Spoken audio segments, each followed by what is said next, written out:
Thanks for staying with us. Time to talk about skating in South Australia. Jackie Blyth, the Development Officer, has been good enough to join us. Jackie, thanks for coming in. Thank you for having me. Let's talk a little bit about skating. When there's obviously the recreational form and then we have the competitive form. Yeah, we cover everything really. Recreation is exactly what it is. You can go to every rec centre in Adelaide just about, or out on the streets, you know, the kid gets a pair of skates for Christmas, that sort of thing. But we operate from rec centres, and rec centres operate their own public skating sessions. So that's the recreation. Plus we have what we call participation clubs. So they only look after kids that don't want to compete.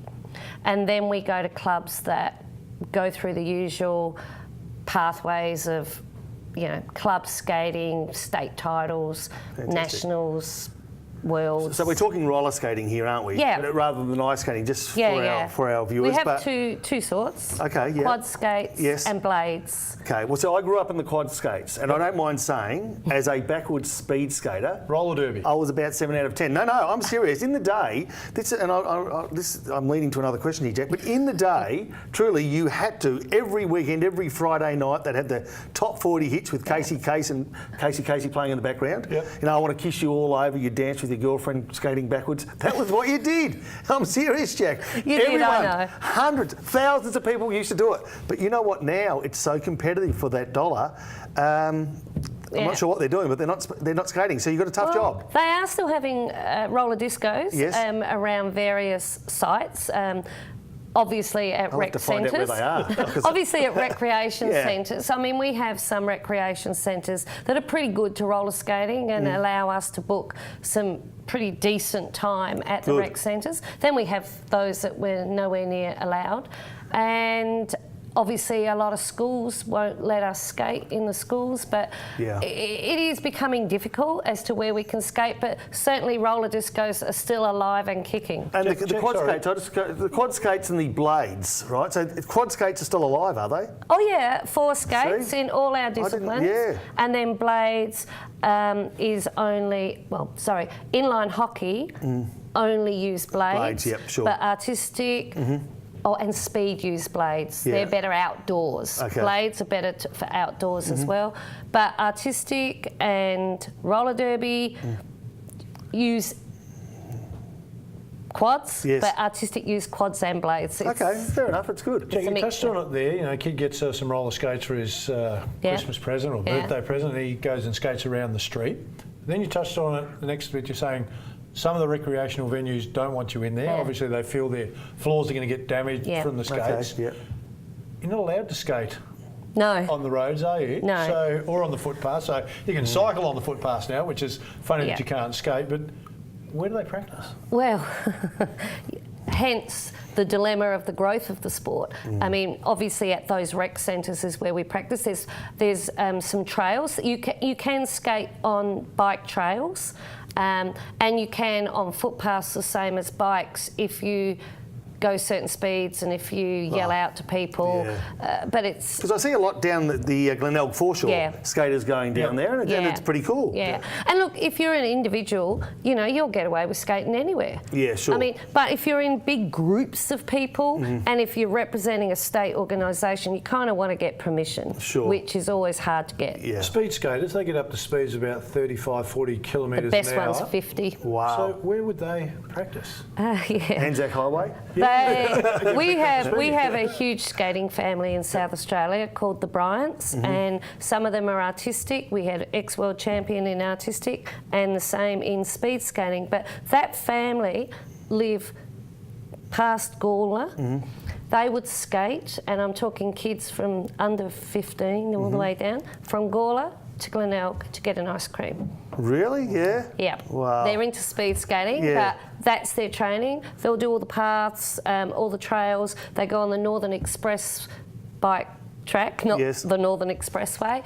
And, you know, they're getting more and more people joining them on those Sunday morning Actually, when you things. think about it, when you explain it like that, it makes sense. There are plenty of the trails they can go on, especially when you think about the amount of bike paths we've got in this state at the moment. It's not ideal because if you think a bike can go over a nut that falls off the tree or the tree root or a bit of a gap in the pavers, if you're on a bike, it's even worse if you're on skates. Yes. So it's not ideal because what we love is the smooth concrete. Beautiful. Which now councils are putting down pavers and all sorts of floor covering, ground covering, that's not ideal. Conducive to great skating. Fair enough. Jackie, can you take us through some of the forms because you've touched on them for the viewers? Inline skating. Inline hockey. Inline, is like hockey. It's like ice hockey on blade skates. It's played five-a-side, and it's mainly played at two venues, Blackwood Recreation Centre and Gawler Community Centre. Gawler's a small, you can't play 5-on-5, you have to play 3-on-3 because it's too small. Blackwood's the only full-size one that they can play inline hockey on. When we have nationals here, we play at the Titanium Stadium. And that's a great venue for inline hockey. It's absolutely fantastic. It's full size. We take up the whole place. We have to put the seats back to take up the whole width and depth, but that's great. So we have inline hockey. We have speed skating, indoors and outdoors, because they go around a track indoors. Outdoors, they do a marathon, same length as a runners. They do the marathon. And artistic is like ice artistic. You do your spins, your jumps, your dance, your figures. They have, I don't know how many disciplines in that discipline on its own. Then we have the roller derby, which is a fairly new sport to Australia and South Australia, and it's in its infancy in South Australia. Getting a lot of PR though. Getting a lot of PR. I guess you'd probably want that PR spread across all the disciplines, but roller derby for its unique offering gets a bit. Yeah, it does. The people that get that are not affiliated with our body. They're seniors only, and there's only 8 teams, and we tend to work with the juniors and the mixed and the people that can't break into that. And then we used to have skateboarding. Skateboarding's still with our national body, but at the moment they're working out how they're going to work that, because it was worked one way in hubs in every state, and now they're changing that up. So I just sort of look after them a little bit, but it's not major at the moment. All right, we've got to wind up. Jackie, just before we go, there's a couple of big events coming up in March. Yep. We have a Grand Prix coming up for speed skating down at... it's not a Garner Park, it's a outdoor netball centre down up north, and we have our inline hockey state titles this Monday of the long weekend at Blackwood Rec Centre. Well done, it's good. All right, Jackie Blyth with our special guest, the Development Officer for Skate SA. We need to go to a break, stay with us, still plenty to come.